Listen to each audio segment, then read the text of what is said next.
Mortos tem contato com os vivos? Você pode acessar os mortos? Em que plano que eles estão? Existe inferno? Existe purgatório? Onde ficam as pessoas mortas? Você só perguntou umas 18 perguntas. Exatamente. É um podcast inteiro só sobre isso. Vamos lá. Vamos começar com a primeira pergunta que você fez, tá? Os mortos sabem o que acontece aqui ou não? Resposta. Eu vou ter que dividir em duas partes. Tá. Para começar, depende do nível do morto. Quanto maior o nível espiritual dele... Em vida? Em vida, e então, consequentemente, o nível que ele está agora, menos ele sabe do que acontece aqui. Por quê? Porque ele está junto de Deus. Ele está junto de Deus, então ele está junto de um nível de amor ao infinito, ele está junto ao nível de prazer ao infinito, um nível de... Entendeu a ideia? Sim. Então, imagina só uma pessoa que ela está numa situação maravilhosamente bem. Aí falam, você quer saber a cotação do dólar? Você fala, cara, o que me interessa agora? Né? A pessoa está abraçando o filho dele que acabou de nascer. Aí você pergunta, você quer essa? Fala, cara, nada agora, não existe o mundo. Eu estou num nível de felicidade plena. Então você não quer saber do que acontece. Mas significa que essas pessoas abandonam? Eu já vou tratar disso. Agora, existem pessoas, Rogério, que nesse mundo, elas foram mas tão materialistas, que a alma delas não consegue subir. E isso é chamado, no livro de Samuel, Kaf Hakela. É um nível que é um nível que a pessoa saiu desse mundo, mas ela não consegue subir níveis espirituais. Ela está presa aqui, e eu vou te falar, é um sofrimento indescritível. É mesmo. É uma pessoa que era muito ligada, assim, ligada ao extremo. Cada um, o que pode ser dela, mas pode ser que ela é muito ligada a dinheiro, a vaidade, a sexo, a bebida, a uma casa. A casa, pode ser futebol, pode ser qualquer... Mas ela era muito isso, demais. Ela vivia para isso. Essa pessoa contaminou a alma dela que é uma coisa espiritual. Você sabe com o que se parece? Uma pessoa que é drogada. Sim. O que acontece com drogada? A droga faz mal para o corpo, não é verdade? Ela destrói o corpo. Mas a pessoa fica viciada nisso. Então, ela vive num paradoxo. Porque o corpo dela pede a sua destruição. Aquilo que vai destruir ela. Então, o que você precisa fazer com essa pessoa? Você bota ela num lugar que ela precisa passar por uma desintoxicação. O corpo, ela vai sofrer demais, né? Vai ter todas aquelas coisas que... Abstinência. Da abstinência. Pode acontecer com álcool também. E, algum momento, ela se livra e aí ela pode tentar começar novamente. Tá? Então, essas almas, elas estão num período de abstinência. E esse período de abstinência, da mesma forma que no mundo físico é tão difícil... E aí elas sabem o que acontece. Elas sabem porque elas não conseguem subir. Elas estão ligadas ainda ao que aconteceu naquele jogo de futebol. Mas ela entende o que está acontecendo? Entende. Ela pode querer saber, se vamos falar uma pessoa que ela a vida toda se preocupou com dinheiro, então ela quer saber o que acontece com dinheiro. Mas por outro lado, é a pessoa que está querendo saber de droga e não pode tomar, então ele fica numa situação angustiante, porque ele quer, mas ele não existe mais corpo para aquilo. Então ele não tem mais conta de banco, ele não tem mais bolsa, ele não tem mais carteira. Mas ele ainda está ligado, então ele precisa de tempo e tempo para se desvincular. Então essa pessoa vai saber. Tá. Agora, a pessoa que está num nível que não é esse nível baixo, então essa pessoa, ela se eleva.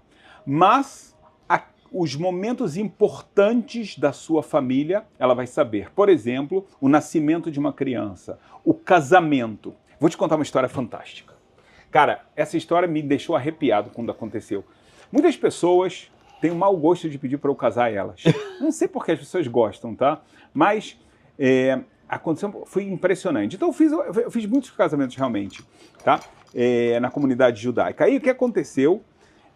A gente, só de curiosidade, da minha viagem para Israel, o pessoal que faz as 7 leis de Noé, ou seja, me pediu para casar eles, de acordo com o judaísmo. A gente eu fiz um casamento judaico para eles. E depois eu falei, agora a gente vai comemorar como judeus. A gente fez uma festa, separou no judaísmo ortodoxo, a gente não dança junto os homens e as mulheres. A gente separa, as mulheres dançam, comemoram os homens, E eu perguntei depois para eles, como foi para vocês? Eles falaram, a gente nunca teve uma experiência assim. Nunca, nunca, nunca, nunca. E eu ensinei para eles sobre casamento, sobre relacionamento. Foi demais. Mas, voltando. Então, cara, eu perdi o fio da meada.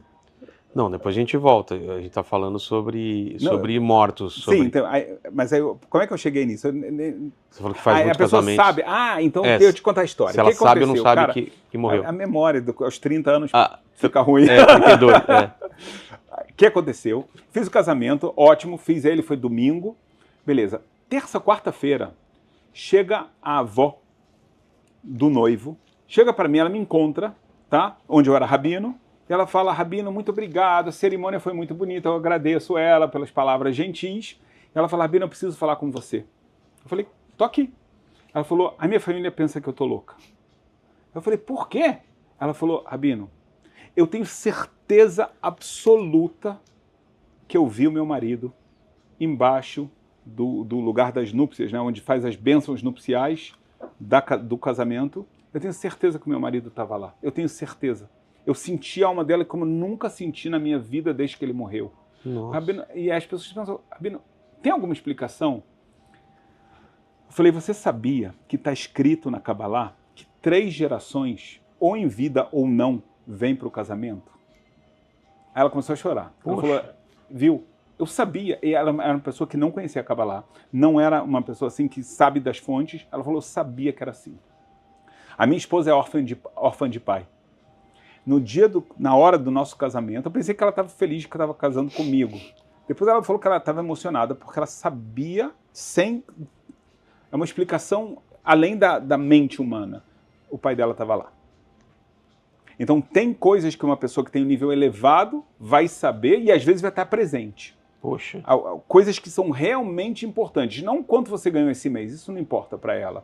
Mas coisas que mudam a sua vida, ela vai saber. E ela vai continuar ligada à sua alma. E a alma de um ente querido, elas estão ligadas. Mas aos judeus é permitido fazer essa conexão, falar com os mortos? Não.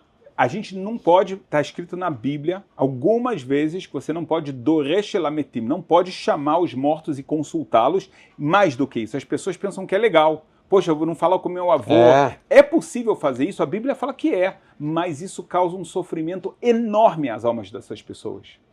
Então ela pensa que ela está fazendo uma coisa legal, poxa, eu vou me conectar de novo com meu avô, com a minha avó e etc. E é ruim. É horrível para eles. Horrível, horrível. Eles não têm ideia do sofrimento que eles estão fazendo. Tá? Então a Bíblia fala proibido, completamente proibido. Mas tem outras coisas que eu posso fazer. Eu posso fazer atos para a elevação da alma dessas pessoas. Então, quando eu estudo a Bíblia, quando eu dou caridade, eu posso falar, olha, essa caridade é para a elevação da alma dessa pessoa. No meu canal, muitas vezes as pessoas falam, olha, que essa aula seja para a elevação da alma do meu tio, da elevação da alma... Agora, sabe uma coisa que as pessoas não sabem? E os cachorros, e os gatos, e os animais? O que acontece com eles? Quando eles morrem? Para onde eles vão? Não faço ideia. Então, isso aqui é uma coisa importante saber. Eu sei que você fez um monte de outras perguntas, a gente pode depois responder, mas é curioso, muita gente pergunta isso. O que acontece com o meu pet que morreu? O que acontece com o meu gato e qualquer coisa assim? A resposta é que os animais, e as plantas também, eles têm alma, mas eles só têm uma parte da alma, não duas. Existem 2 partes na nossa alma. Uma parte animal, que ela é responsável para você estar vivo. E outra parte divina, que ela é responsável pela sua conexão com Deus. Que torna você potencialmente, Vilela, transcendental. Ok? Ok. Os animais não têm essa parte. Animal não reza para Deus, animal não dá caridade. Ele tem instinto de bondade, ou até às vezes o contrário, mas então quando um animal morre, ele acabou a vida, acabou a missão dele, completamente.